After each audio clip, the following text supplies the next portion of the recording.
Hello student, welcome to my channel Learn English like a favorite language.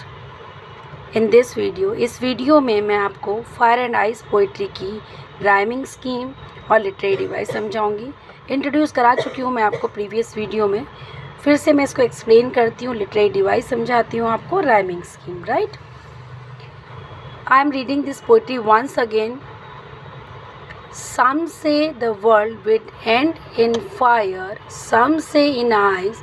From what I have tasted of desire, I hold with those who favor fire. Robert Frost ये कहते हैं कि कुछ लोग ऐसा मानते हैं कि दुनिया ख़त्म होगी किससे? फायर से, जो सिंबल किसका है? डिज़ायर का. सम से इन आइस, कुछ लोग क्या कहते हैं? आइस से ख़त्म होगी, यानी हेट्रेड से ख़त्म होगी. For what I have tested the desire. अब रॉबर्ट फ्रॉस्ट कहते हैं जो मेरा एक्सपीरियंस है डिज़ायर्स को लेके, जैसे कि मैंने उसे टेस्ट मतलब एक्सपीरियंस किया है, तो मैं उनको भी फेवर करता हूँ. I hold with those who favour fire. मैं उनको भी फेवर करूँगा जो ये कहते हैं फायर से ख़त्म, क्योंकि रॉबर्ट फ्रॉस्ट कहते हैं कि मैंने उसको एक्सपीरियंस किया अपनी लाइफ में. But if it had to perish twice, I think I know enough to hate to say that for destruction ice as is also great and would suffice. अब Robert Frost कहते हैं but if had a Paris twice, अगर इसे 2 बार ख़त्म होना है, I think I know enough of hit, मैं hit के बारे में बहुत कुछ जानता हूँ. To say that for destruct, जो उसकी बर्बाद करने की नेचर को भी जानता हूँ आइस की.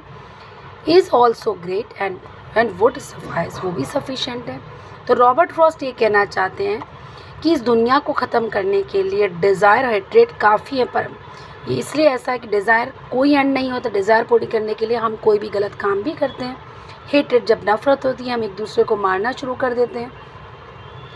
साइंटिफिकली भी एक क्वेश्चन इसमें आता है कि अगर साइंटिफिकली सोचा जाए ये दुनिया कैसे ख़त्म होगी फायर एंड आइस से. फायर मीन्स टेम्परेचर, अगर टेम्परेचर इंक्रीज़ हो जाएगा तो वर्ल्ड विल बी एंड. और आइस, अगर टेम्परेचर बहुत डाउन होगा तो भी दुनिया ख़त्म हो जाएगी. ये बहुत अच्छी पोइट्री है. रॉबर्ट फ्रॉस्ट की एक खूबी है, वो हमेशा इतना अच्छा लिखते हैं कि वो मीनिंगफुल होता है. शॉर्ट पोइट्री होती है, इजी टू अंडरस्टैंड होता है. Right, now come to rhyming scheme.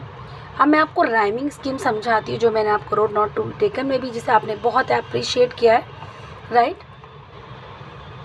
First line को पोइट्री की हम ए मान लेते हैं. राइट, फायर इज़ ए, उसके सामने ए लिख लेते हैं.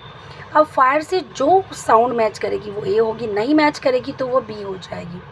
फायर और आइस मैच नहीं कर रहे हैं तो फायर ए हो जाएगा और आइस बी हो जाएगा. राइट, नाइट डिज़ायर और फायर साउंड कर रहे हैं तो ये हो जाएगा. फिर फायर आया तो वो भी ये हो जाएगा. फर्स्ट स्टेज की राइमिंग स्कीम होगी A B A A. Now come to next. टू आइस मैच कर रहा है आइस से तो ये बी हो जाएगा. हेट, वो ट्वाइस से भी मैच नहीं कर रहा, फायर से भी, तो वो नेक्स्ट अल्फ़ाबेट में चला जाएगा.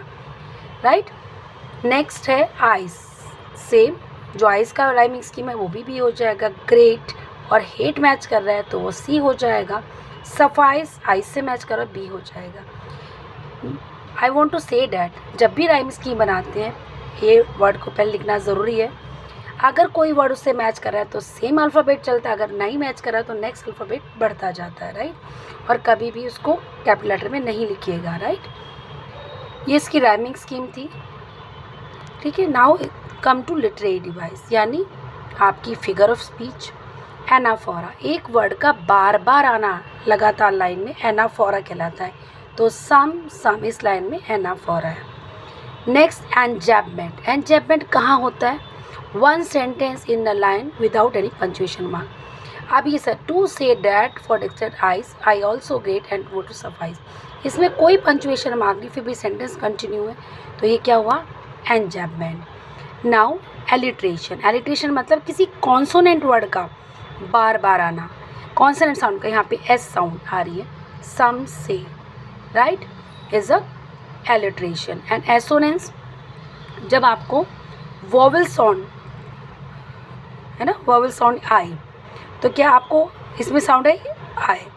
राइट, तो अब इसमें क्या हो जाएगा? ये assonance. Now subscribe my channel like my channel. Thank you so much. We'll meet in next video.